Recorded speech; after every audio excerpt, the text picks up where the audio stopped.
2025 Army 10 miler. This one taking place on October 12th, 2025. Awesome race. Usually a great atmosphere out here. Fun course, something unique that you don't always get to do every day. Very similar to the Marine Corps Marathon course out here, and you will run a large portion of that on today's race. So let's dive into the main details of the race. We're going to skip over a lot of this stuff, so make sure you do head over to the website. It is full of a lot of useful things that you need to know before your race. So make sure you go over there, you read it. Things like the garment bag check policies, steps to check your garments, pick up your garments, essentially no backpacks or gym bags allowed, and place all your stuff in the clear plastic bags that are provided. Make sure you do read more about that over there. Prohibited items are listed on this side. Authorized items listed on this side. You can stop it, you can pause it, or I would suggest going to their website to look at everything there. They talk about security information, prohibited authorized items, all of that fun stuff there. Race day schedule. As we dive up over here, of course, it's starting on October 12th, 4 to 1 p.m. There's a free event shuttle, and you can read where that is there.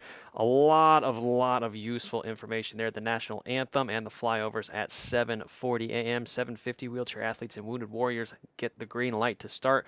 Waves 1 to 10, start times from 8 to 8:55, and then the runner finishes after that over there. Individual awards ceremony takes place at 10:30 a.m. with the top individual runner results posted at 30 minutes before.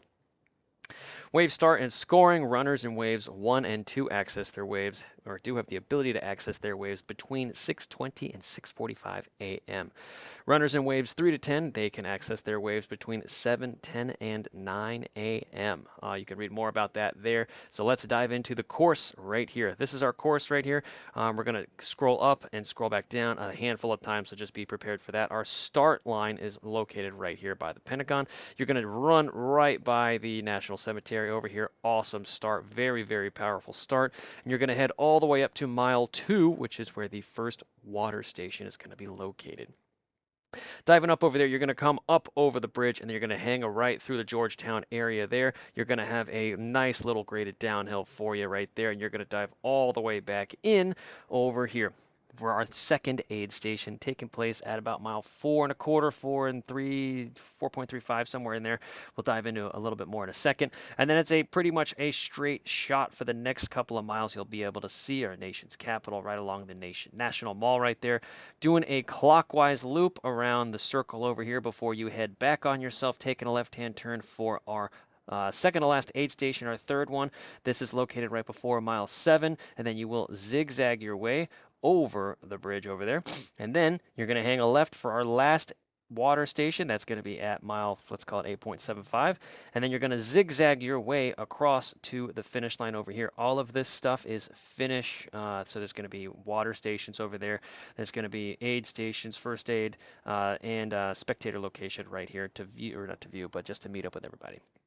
So what does that mean for us and how we should attack this race? So this is our little GPS file over here. A couple of notes really fast. This section from 2.5 to 3.5-ish, right there, you can see on that orange dot right on the top up here. This isn't super accurate. It is a little undulating, but it is a graded downhill. You are going to have some incline in here, so don't view this as just a negative slab right here. Also, second spot that we do need to be aware of is the bridge right over here. Again, GPS not super accurate right here. We just don't have enough data through that section. So this is not super accurate. You do climb up a little bit over here, and there isn't just a flat, just that's what it is. So how do we attack this course? Well, initially when we run along the National Cemetery over here, we do have a steady uphill drag over here for our first mile, kicking up with a slight hill right through there. What that means for you is it should be warning bells going off. A lot of times with these huge events, you're not always able to run in your rhythm for the first mile or even 2 miles, and that's very common running up through Roslyn, up through here. But for this first mile, you just need to run your race. There's going to be a lot of athletes around you. There's going to be a lot of people doing their thing, all right? Don't get sucked into the games and other people's shenanigans out here. Big tip right there. Very common for athletes to use this mile and just blow up later in the race because they started out way too aggressively. In this race, I would almost rather you start out a little bit slower out here than going way too fast too early. The reason for that is we have a lot of up and down throughout this race. It's nothing major, but it's a constant thing on this race. You're never really running flat. Running up through our second mile over here, we go into Arlington and run through Roslyn a little bit, and we get greeted by some hills. They are going to be annoying hills. They're not going to be steady state hills. They're up, you're down, you're all around. When you feel comfortable, you're going to be going up another hill again, and that's going to be the motto on this race. We are going to get our first aid station, our first water station right through here. Highly recommend that you do utilize this aid station. Big time, big time, big time. You might not be able to with everyone over there, so again, just plan accordingly there. Next, we're running across our bridge, and that's our first real exposure to the elements out here. If it's a sunny day, great, happy days for you. If it's not a great day, which can definitely be the case in October, this is going to be an area where you are just really exposed to the elements. If it's raining, if it's windy, that's really going to play a factor in a lot of things. And backing up here before we talk about that, these first 2 miles over here, make sure you are watching your running form. Again, with all those people around, I forgot to mention, but a lot of times you are forced to run in ways that you are not normally you're doing in training. So just be aware of that and do the best you can there. So back to our bridge. How do we attack our bridge? Well, we just get through it, right? This is probably going to be one of the first opportunities for you to stretch your legs the way you want to. So I would take this opportunity to check in with your form again and see where your heart rate, your power, your cadence, all that fun stuff is, and then make adjustments based on that. I would also be really honest with yourself here. If you have gone out a little too hard, you need to back it down a little bit. Just check in with yourself and say, hey, can I realistically hold this pace? And if the answer is no, then back it down, okay? People that get in trouble on this race leave ego at the door, or that don't leave their ego at the door, and they are in it to win it no matter what. And they really pay the price for that later on, right about this next aid station.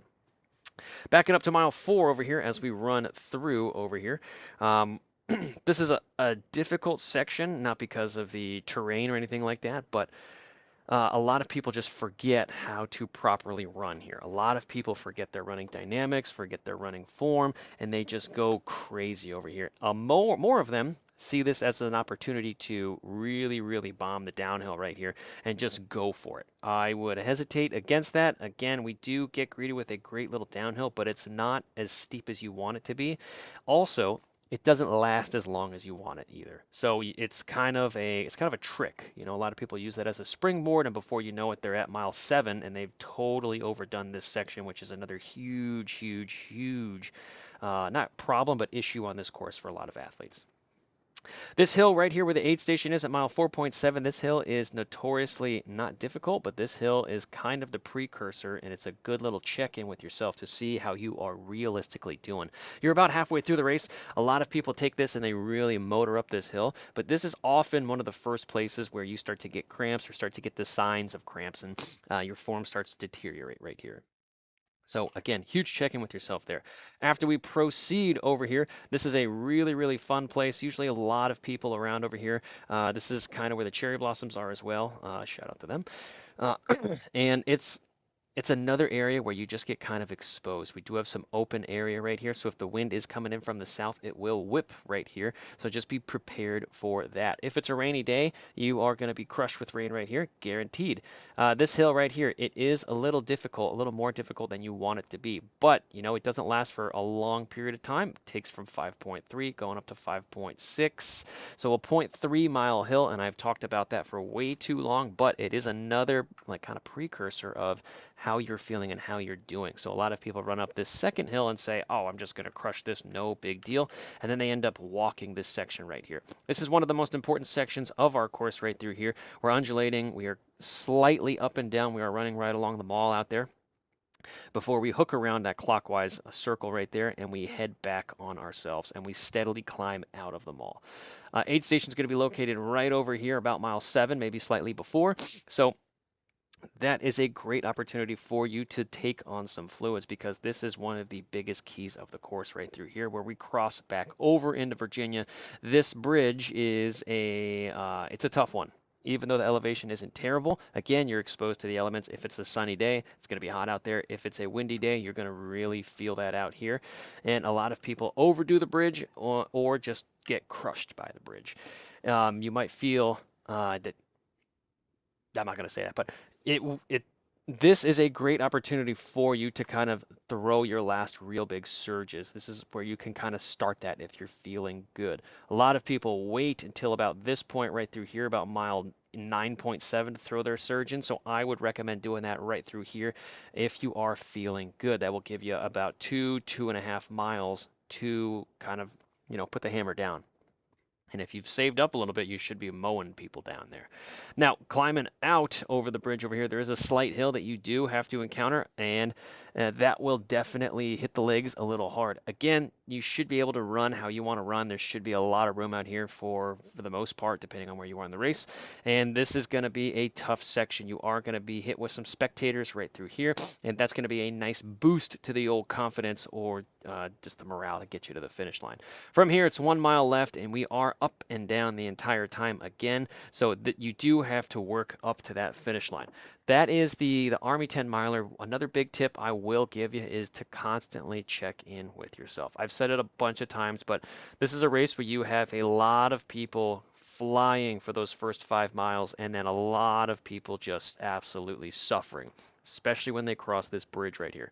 So just be mindful of that on race day. You run your race. Don't worry about what other people are doing. And if you do that, you will have a great day out there, guys. So good luck to everybody running the Army 10 miler this year. Hope it's a blast. Make sure you head over to the website and read all of this stuff before the race.